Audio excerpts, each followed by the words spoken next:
menjual produk hutang Hmm. tidak bisa punya sales. Jadi Hmm. orang ini gengsinya gede, "Ah, Hmm. gua nggak butuh." Coba berapa banyak Priska tolakin tawaran KTA, berapa banyak Priska nolakin tawaran pembuatan kartu kredit, Hmm. ya. Belum lagi di waktu yang lagi sibuk di telepon. Hmm. So, kita bermain di Meta, di Hmm. iklan Google. Hmm. Karena orang berhutang itu tidak bercerita.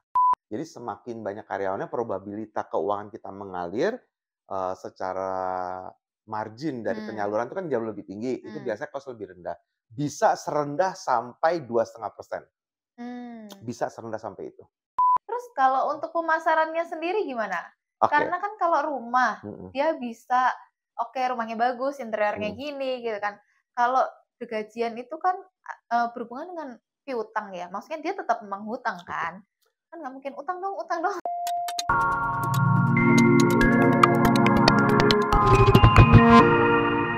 Jadi hari ini saya senang banget karena bintang tamu saya kali ini sangat-sangat spesial dan bintang tamu saya adalah owner dari The Gadai dan The Gajian. Siapa lagi kalau bukan Ko Alung. Halo Thank Ko, you, gimana halo. kabarnya? Always better than you. Nggak, kabar baik. Masih gemuk dan Wah, mengemaskan. widih.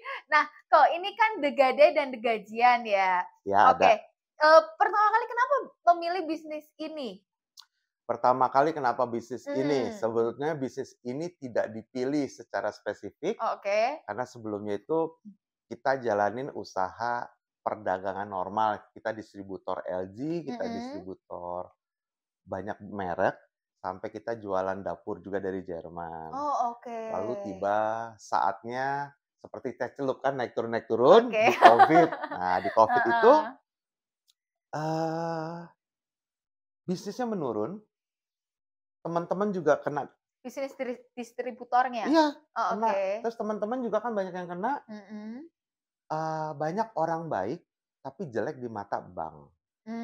Oke. Karena kemampuan bayar balik terhadap kredit yang pernah didapat dari bank itu Mhm. menjadi, harus restructure.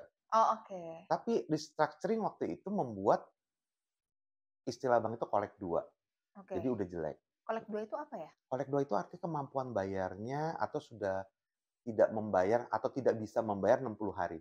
Oh, Itu berarti ada kolek 1? ada kolek 1, kolek 2, jadi Maksimal kolek? 5. Oh, Mhm. oke. Nah, di kolek, 2 ini menjadi flag sampai sekarang. Jadi di Mmm. perbankan kita itu kalau udah kolek, negatif lah jadinya. Nah, tapi sebetulnya orangnya baik, Mmm. bisnisnya tetap di-fight, karyawan juga nggak mau dipecatin, jadi orang-orang Mmm. ini fighter gitu ya, tapi perlu Mhm. supporting uang. Mmm. Nah, mulailah orang-orang ini datang, Mmm. "Lung, pinjam duit dong." Mmm. Oke, kita as a friend kita tahu dia bagus, Heeh. kita pinjemin. Dengan ada bagi saham? Enggak, Oh, enggak? orang Oke. ini mau, membayar sejumlah cost of fund kita bilangnya ya, atau istilah bunga lah ya. Mmm. Lama-lama, ya habis juga duit gua gitu. Dipinjemin Iya terus-terus? dong, tapi orang ini orang baik gitu ya. Heeh. And then akhirnya karena kita datang suatu saat nih orang baik ya, orang bener, butuhnya rada besar, kita nggak ada kemampuan, tapi kita punya temen yang kita tahu duitnya mampu. Mmm. "Pinjem duit dong Priska," misalnya gitu. Mmm. Nah, karena Priska ini percaya sama si Alung juga percaya sama ini orang, akhirnya saya bertanggung jawab terhadap orang ini. Mhm. Tapi orang si Priska ini kan taunya Alung yang pinjam. Iya, betul. Ya udah, dari duit dari Priska, kita ambil, kita salurkan. Oh, oke. Dan orang ini bayar benar, kita terima, kita balikin lagi. Dan Oke. circle ini makin lama makin gede pada saat, Covid. Oh, Nah, karena Covid banyak yang nggak punya uang, jadinya banyak, banyak banget, meminjam, iya. oke. Nah, lalu ketemu partner, Mmm. 1, 2 gitu ya, akhirnya, apa kita berizin atau enggak? Mmm. Nah, yang uniknya adalah orang-orang ini pada saat nggak punya uang pun juga kan gaya hidupnya memang menurun, Mmm. tapi benda-bendanya tetap mereka punya. Orang waktu ngomong datang masih pakai jam Rolex, Oh, masih oke. jam apa, dia masih pakai mobil 2 pintu. Oke. Nah, orang-orang ini kenapa nggak pergi ke tempat pergadaian pada umumnya. Mmm, Jawabannya cuma satu, mmm, kemaluannya besar. mmm, Jadi orang ini lebih senang kalau Priska mau beli barang suka tanya-tanya temen dong, "Eh, lu beli di mana?" mmm, Tapi kalau orangutan nggak ada yang cerita-cerita. iya, Dia cerita hanya ke orang yang dikenal. iya. Nah, akhirnya mereka ini tidak ke pergadaian pada umumnya karena malu. Tapi kan nggak ada yang tahu kalau dia ke Pegadaian. Masalahnya pergadaian pada umumnya itu Heeh. adanya di pinggir jalan. The Gadai kan nggak ada di pinggir jalan. The Gadai kan waktu itu malah belum berupa perusahaan, hanya Oh, oke perorangan kan. oke. Nah, jadi kita berpikir, coba bayangin ya, orang-orang seperti ini kan yang kenal si Alung. Mhm, Tapi orang-orang yang bersifat seperti ini yang nggak kenal Alung lebih banyak. mmm, Dan orang-orang ini hobinya chatting CLBK. mmm, Chatting lama belanja kagak, ya mhm, kan? Dia misalkan pakai jam. Dia foto, kalau jam ini sebagai jaminan harganya berapa? mmm, Kan nggak ketemu muka. Dan mhm, banyak loh orang-orang itu yang levelnya masih seneng chatting aja. betul. Ya udah yuk kita bikin usaha gadai yang menengah ke atas. Nah, itu Oh, asal makanya muasalnya. kantornya itu di Ya, gedung Sudirman iya, oke oke oke. gitu. Jadi Oke. ya. Nah, berarti udah dari itu dari tahun berapa berarti adanya? Eh, Pandemi berizin berarti 2023, oh berizin 2023, 2023. 2 tahun berarti ya? Ya kita ngajuin izinnya itu cukup lama karena pada saat kita presentasi ke OJK, terlalu canggih sistemnya sehingga OJK mengharuskan kita, wah, The Gadai memakai aplikasi, The Gadai pakai banyak sekali digitalisasi, Mmm, berarti harus punya ISO 27001. oke. Nah, jadi Dibuat sampai dulu. sampai sekarang pergadaian swasta di Indonesia yang memiliki ISO cuman The Gadai gitu. Widih, keren. Oke. Nah, sampai sekarang udah ada sekitar berapa customer kok yang udah menggadaikan? Banyak Sampai banyak 1.000? banyak, dalam 2023, 2025, 1000 ada. Oke, terus kan itu mereka menggadaikan. Heeh, Terus kan itu kita dari kantor harus menjual kan supaya jadi uang lagi kan?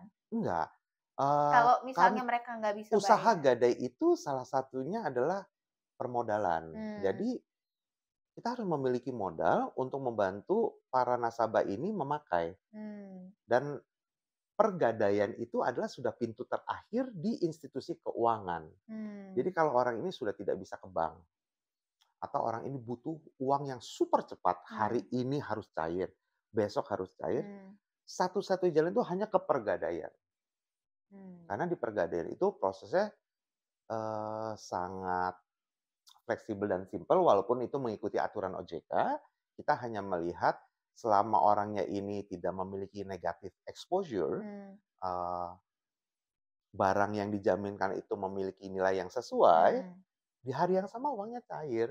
mmm, Sesimpel itu. Jadi bahkan di salah satu perbankan besar, mhm. mengenalkan kita ke nasabah-nasabahnya punya simpanan di atas 20 M loh. Karena orang-orang tersebut itu juga butuh uang cepat. Kalau di bank biasanya carinya berapa lama sih? Pertama, bank itu prosesnya mengecek kredibilitas. Mmm, Oke. Kalau sudah collect, mereka tolak, terutama bank besar. Walaupun mmm, collect satu, collect 2 ya. And then mereka lihat laporan keuangan, mmm, mereka melihat dan lain-lainnya lah. mmm, Kalau The Gadai ini lebih ke bendaannya. Bendanya bendanya apa, berapa bisa nilai dihargai, maksimal yang oke. bisa kita salurkan terhadap, nilainya. Biasanya berapa persen? Tergantung, kalau jam tangan Mhm. mulai dari 50% sampai 80%. Apa yang menentukan 50% sampai 80%? Pertama, likuiditas dari barangnya tersebut. Mmm, Contoh, jam merek Rolex lah kita mmm, ngomong ya, berbanding dengan jam merek tertentu, lebih gampang jual Rolex walaupun sama-sama barunya tuh harganya 1 M. mmm, Tapi di secondary market-nya, yang ini jauh lebih gampang, yang mmm, ini jauh lebih susah. Maka mmm, kita memiliki LTV atau loan to value yang jauh lebih besar di merek yang ini. Mobil Jepangan yang mhm, Toyota gitu mhm, misalkan ya, lebih gampang jual mmm, dibanding mobil Toyota juga yang aneh gitu. Nah, ini Oke. pasti lebih kecil valuasinya, Oh, heeh. oke. Jadi, 50 sampai 90% lah, 90% itu pasti logam mulia, karena Mmm. likuiditasnya cukup tinggi. Oh. Berlian kita cukup rendah, kenapa? Karena speknya banyak segala macam. Tapi kan untuk memulai bisnis ini pasti butuh modal besar kan? Karena kan, Perlu. apa ya, membeli barang-barang dari orang gitu kan, apalagi kan yang dijamin kan nggak mungkin, TV gitu kan. Ya, modalnya itu bukan untuk kita membeli barang-barang mereka, tetapi mungkin lebih tepatnya, Mmm, menyalurkan oh pinjamannya iya, gitu ya. menyalurkan Nah, pinjamannya. ini juga cerita menarik karena saking canggihnya si The Mhm, Gade pada saat itu di mata OJK, The Gade itu satu-satunya perusahaan swasta yang permodalannya 4 kali lipat dibanding aturan yang seharusnya. Jadi mmm, paling besar.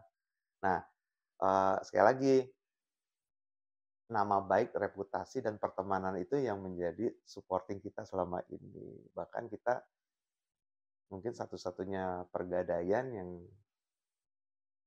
dapat fasilitas dari bank tanpa jaminan malah. mmm. Itu terus maksudnya dari awal modalnya itu Modalnya itu dari dari teman-teman dulu, oke. kumpulin uangnya sebagai modal dasar, Oh karena mhm. aturan OJK itu tidak boleh ngutang. Kalau setelah berjalan boleh dapat support dari bank, boleh dapat pinjaman dari Oh, tapi bank. yang pertama itu harus kita punya dulu dananya Yes, untuk membangun perusahaan ini ya gitu. dulu Oh, oke. hanya 2,5 M, Mhm.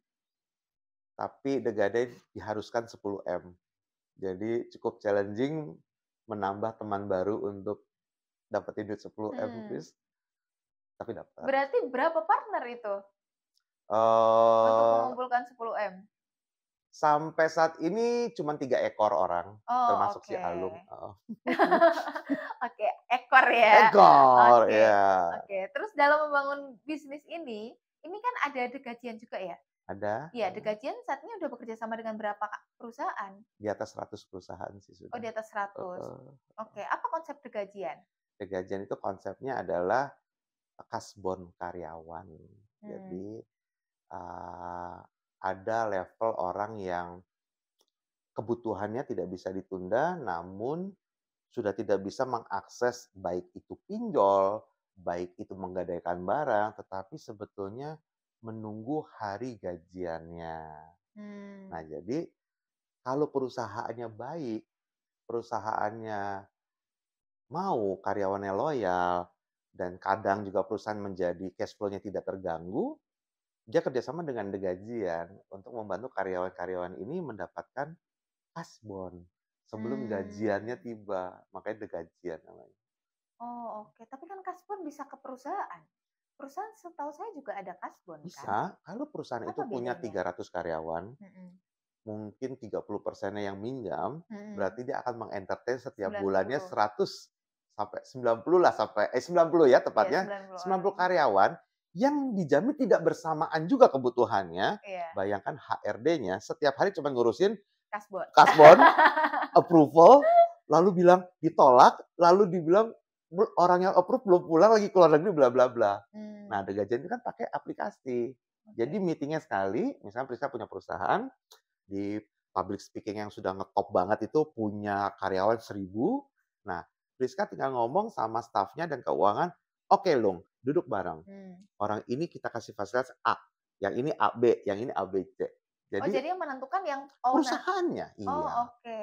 Sekali udah ditentukan, si nasabah, si karyawan itu di-announce bahwa, "Weh, download." Kenapa? Ada fasilitas kasbon, masing-masing orang itu berbeda-beda Mmm, fasilitasnya, bijaksanalah dalam memakai fasilitas ini ya, mmm. silakan. Nah, udah itu hilang tuh satu kesibukan yang cukup mengganggu kalau karyawannya banyak, gitu loh. Berarti Tidak dia mengajukannya dari karyawannya langsung ke aplikasi, aplikasi? iya, karena kita sudah dapat pre-approve-nya dulu dong. Priska udah bilang, "Oke Lung, si Alung ya, gajinya 10 juta, Mhm, fasilitas kasbonnya 5 juta." Oke, kita udah catat dulu masuk sistem. mmm. Mhm. Oke, berarti yang memberikan karyawan ini Kasbon kita, kasbon adalah dari yes, The Gajian, degajian, heeh. Nanti The Gajian akhir bulan heeh, memotong rekenan, dari hitungan sama si, company. Nanti company bilang, "Oh si oh, Alung pakai 5 juta ya, oke, berarti gaji dipotong 5 juta, misalnya gaji 10 juta ditransfer ke si Alung, 10 juta ditransfer ke The Gajian. Kayak 5 juta, heeh. Oke oke.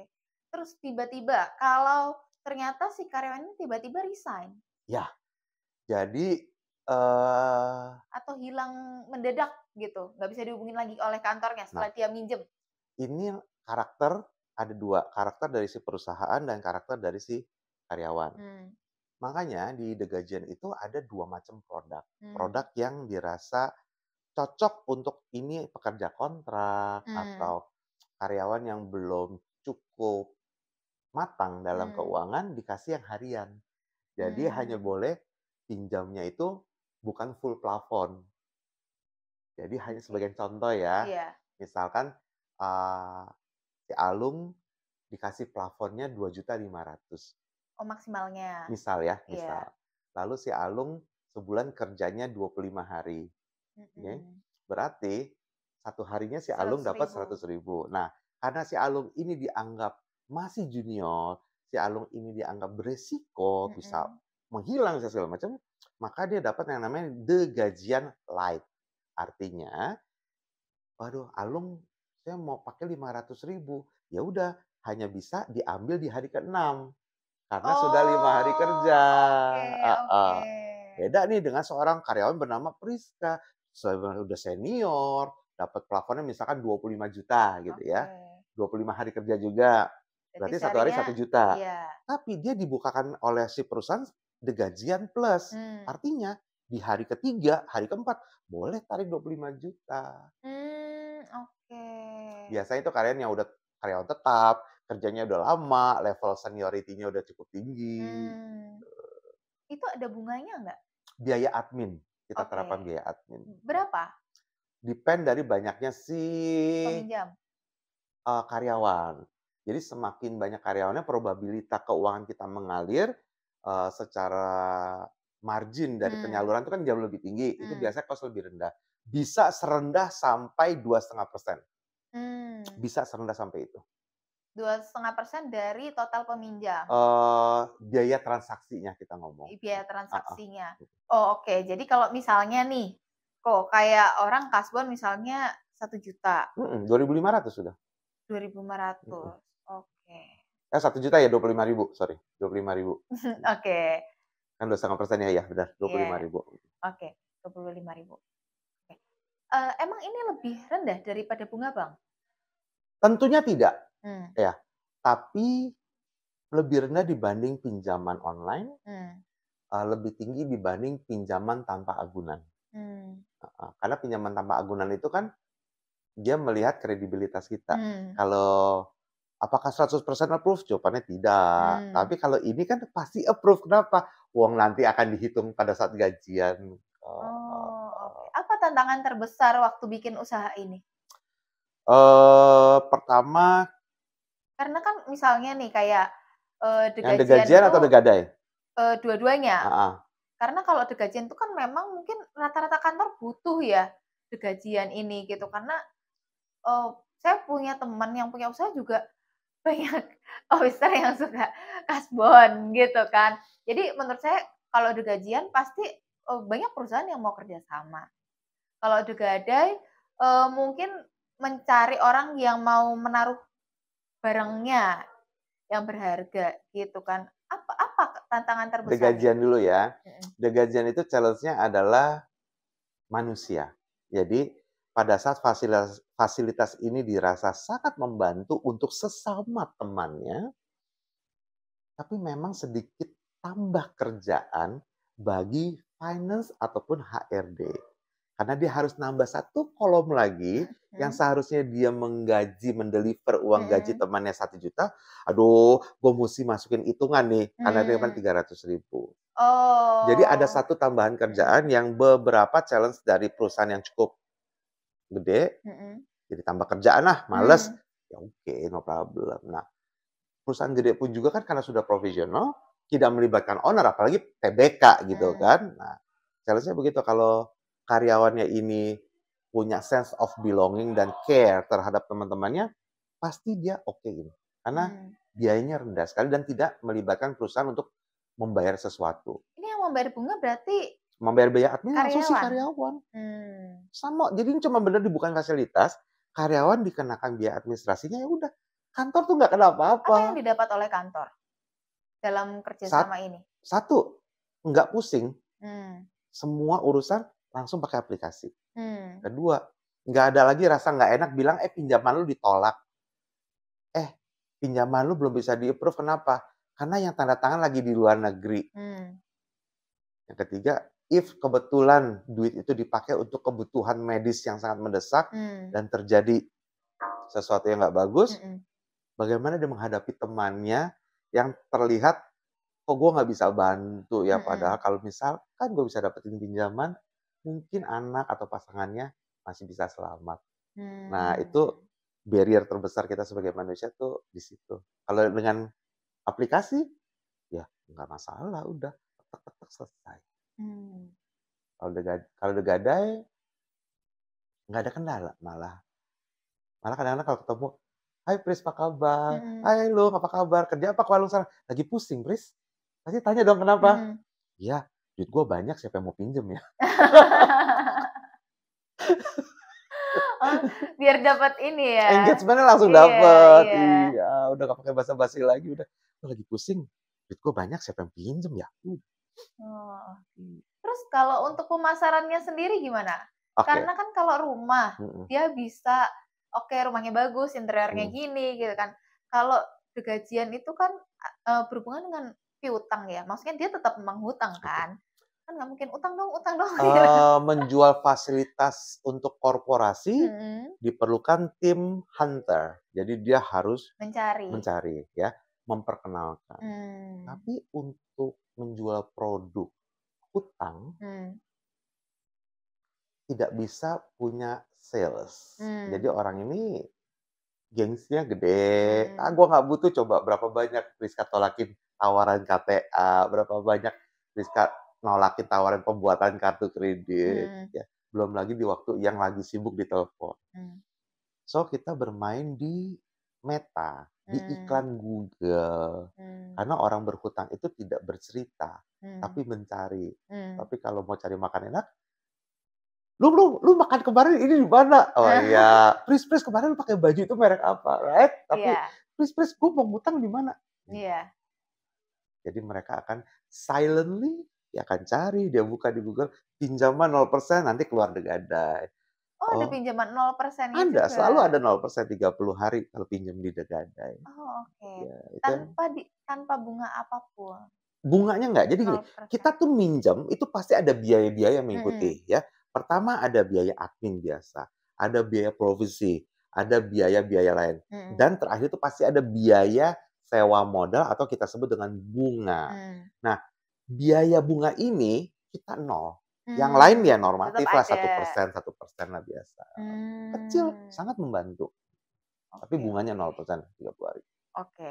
Nah, pernah nggak sih, kok ini kan udah jalan 2 tahun ya? Ya. Gitu. Pernah nggak sih kepikiran pengen bisnis yang lain aja gitu? Maksudnya ini ya udah ya kalau misalnya nih kayak The Gadai gitu ya. Tadi kan karena saya punya uang nih gitu kan, siapa yang mau minjem gitu kan. Tapi kalau The Gajian kan mungkin mencari orang ya. Tadi kan tentang ada kartu kredit juga gitu kan. Jarang yang ini. Pernah nggak sih pengen nutup gitu terus pengen bisnis yang lain aja gitu? Bisnis spa kek, bisnis restoran kek? Kebetulan Priska nanya sama orang yang pernah usaha keuangan dan bukan keuangan, ya. Yang bukan keuangan itu ada harus barang jadi dan barang setengah jadi dan barang mentah. Jadi kita pernah bisnis makanan. Yang kita pikirin satu, aging stock lah, waste lah kalau makanan segala macam. Belum lagi tenaga kerja yang lain.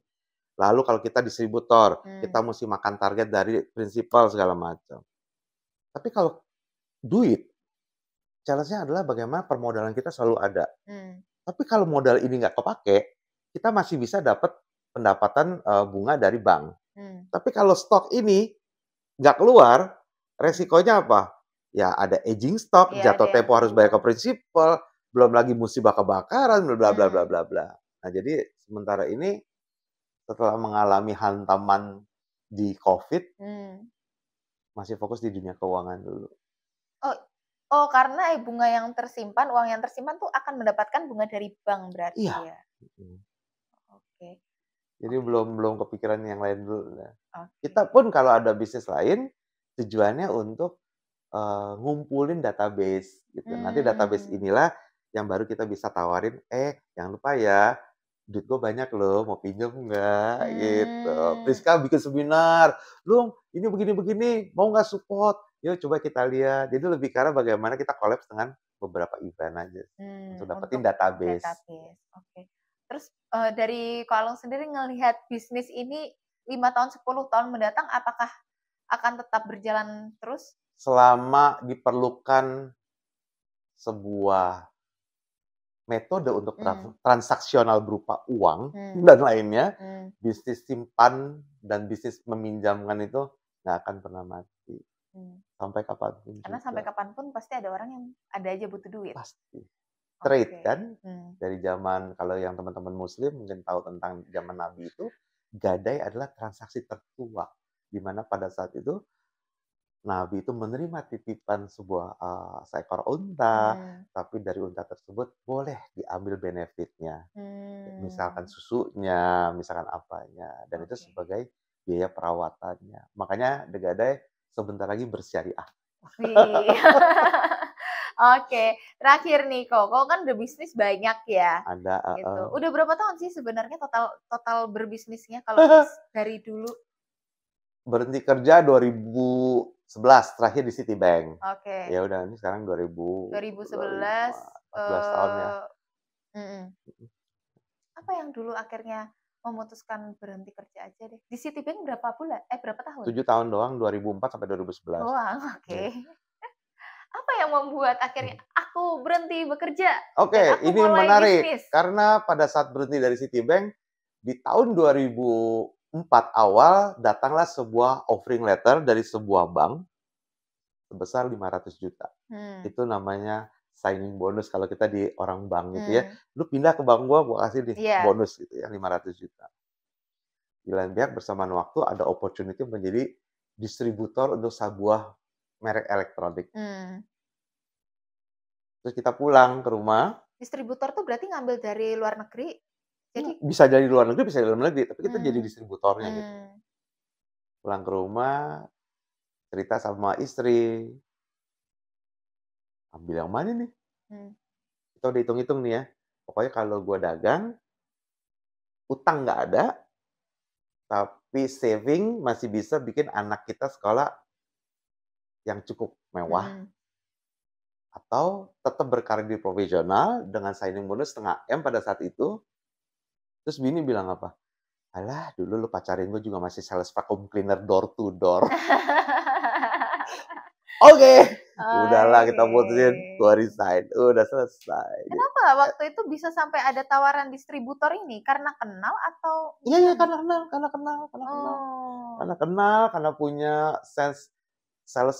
salesmanship yang mendarah daging mungkin ya. mmm, Aduh, orang udah ngelihat Ko nggak Alung aja udah kelihatan nih jiwa-jiwa salesman-nya sangat udah nggak ada tinggi. tantangan nih kerja di Iya. Citibank, udah bikin program ini diikutin sama bank lain, udah bikin ini diikutin sama bank lain lagi. Akhirnya sampai bikin yang udah emas banget, diikutin lagi dan gue bilang, "Udah nggak ada mainan baru lagi deh." Jadi ya udah kalau mau makan gaji buta sebetulnya ya udah gue pindah bank. Cuman gue jadi bego nih kalau nggak berkreasi terus. Mmm. Ya memang alasannya rada ngaco tapi ya itulah, Tapi Koko cocok jadi pengusaha? semua orang pengusaha, Kenapa semua orang pengusaha? karena sesuatu yang dijual. Oke, betul. Heeh. Entah pikiran kita, ilmu Yes, kita. heeh. Oke, tapi menurut Koko sendiri, eee, kan di dunia ini ada yang bilang semua orang bisa jadi pengusaha, sama semua bilang nggak semua orang bisa jadi pengusaha. Kata pengusahanya itu siapa yang ucapin dan siapa yang melihat dan siapa yang dengerin. Kenapa? Mmm, Karena kalau seorang Alung, semua orang itu pengusaha, gitu ya. Apa yang dijual, mulai dari yang kasat mata dan tidak kasat mmm, mata. tapi tergantung bisa sukses atau enggak, tergantung jualannya bagus apa enggak. Menurut gua, sukses itu pada saat lu tidak punya kewajiban. Mmm, Kalau lu terlihat sukses, tapi ternyata orang juga tahu bahwa untuk pakai baju Gucci lo itu ternyata kartu kredit lo mesti berhutang dan membayar minimum payment. Hmm. Some people says that's bijaksana, kenapa Hmm. mesti gue pakai duit penuh? Tapi juga nggak ada yang tahu alasan benernya bahwa gue nggak punya duit penuh untuk bayar, makanya gue cicil. Jadi ya, lu nggak bisa ngomong. Tapi bagi gue, sukses pada saat lu tidak punya kewajiban finansial untuk yang membebani, nggak ada. Ya, makan tahu tempe, tapi lu nggak ngutang itu udah sukses, bos. Banyak yang nggak bisa makan tahu tempe.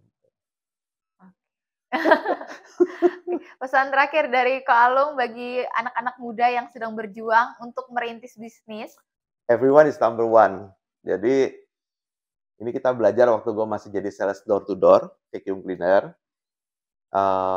Pada saat kita di posisi bawah, posisikanlah mental lu sebagai sejajar dengan yang di atas. Caranya? Ya, lu mesti belajar bahwa lu tidak boleh rendah diri, harusnya rendah hati. Lu mesti punya pendengaran listening yang bagus supaya orang itu tahu dihargai. Karena kita belum tentu bisa menghargai dia, tapi dengan mendengarkan itu udah orang menghargai. Nah, pada saat lu di atas, jangan lupa lu lihat ke bawah. That's why everyone is number one. Jadi, dan gue cita-citanya selalu menjadi orang yang nomor 2. Kenapa? Nomor 1 semua orang mau, nomor 2 nggak ada yang mau, gue aja. Nggak apa-apa, jadi nggak ada saingan. Oke, baik, rendah hati sekali. Dan lebar body. Terima kasih kok. Thank you Priska, udah diajak ngobrol. Banyak belajar juga ini ya, karena saya ngelihat Kalung ini memang udah, ya begitulah. Luar biasa.